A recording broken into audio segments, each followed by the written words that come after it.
asalaamaaleykum suñu mbokk téléspectateur ñi seetaan seen télévision RTS comme bés bu nekk si waxtu bi ANACIM dina am mbégte ñëw yeesalaat leen seen xibaar météo li gën a fës si xibaar bi mooy ay taw yi ñuy xaarandi si biir dëkk bi taw yi nag nañ tàmbali si penku réew mi dugg si digg réew mi dem ba si bët saalum réew mi wante suba taw yi moom dina laal maanaam dëkkuwaay yëpp yi nekk si Sénégal loolu mooy tax ne rek tàngaay bi nag dina wàññeeku bu baax a baax nañ xool suñu naatal satellite bi ni muy càmmaree niir yi si Afrique sowu jant nañ gis ni que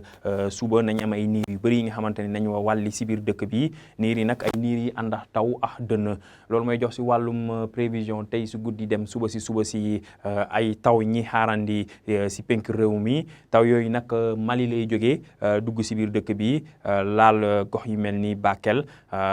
dem wàlli ba si bët gànnaar réew mi laal gox yu mel ni Matam ak Podor foofu ñu ngi fay xaarandi ay taw yu yemamaay wante si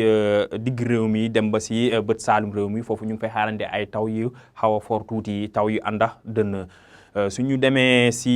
gox-goxaan yi mel ni Dakar ba Saint-Louis foofu ñu ngi fay xaarandi ay niir yi wàlli si biir dëkk bi loolu may jox si terme température nañ gis ni que tàngaay guddi bi dina fi desandi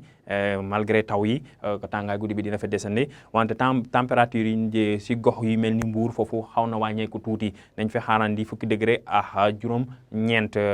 Dakar nag ñu ngi fay xaarandi ñaar fukki degré ak juróom ñaar fukki degré ak ñeent si Thiès ak ñaar fukki degré ak juróom benn si Ndar suñu xuusee si biir dëkk bi nañ gis ni que température yi dinañ dem ñaar fukki degré ak ñeent dem ba ñaar fukki degré ak juróom ñaar si Kaolack si penku réew mi tamit ñu ngi fay xaarandi ñaar fukki degré ak juróom benn si Bakel ak ñaar fukki degré ak juróom si Matam Podor tamit ñu ngi fay xaarandi ñaar fukki degré ak juróom benn suba nag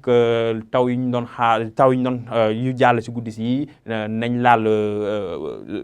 dëkkuwaay bi yëpp si ngoon si foofu nañ xaarandi taw si dëkkuwaay yëpp rawatina si bët saalum réew mi ak si digg réew mi foofu dem ba si sow réew mi foofu ñu fay xaarandi ay taw yu ànd ak dënn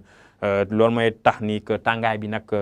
dina wàññeeku bu baax a baax si ngoon si rawatina si Dakar ñu fay xaarandi ñaar fukki degré ak juróom-ñeent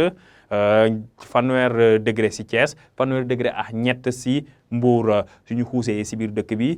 suñu demee si digg dëkk bi diggante Louga dem ba Kaolack foofu température dañ dem fanweeri degré ak ñaar ba fanweeri degré ak juróom fanweeri degré ak juróom tamit si Ndar wante suñu demee si bët saalum réew mi température yi tamit dinañ dem fanweeri degré ak ñaar ba fanweeri degré ak ñett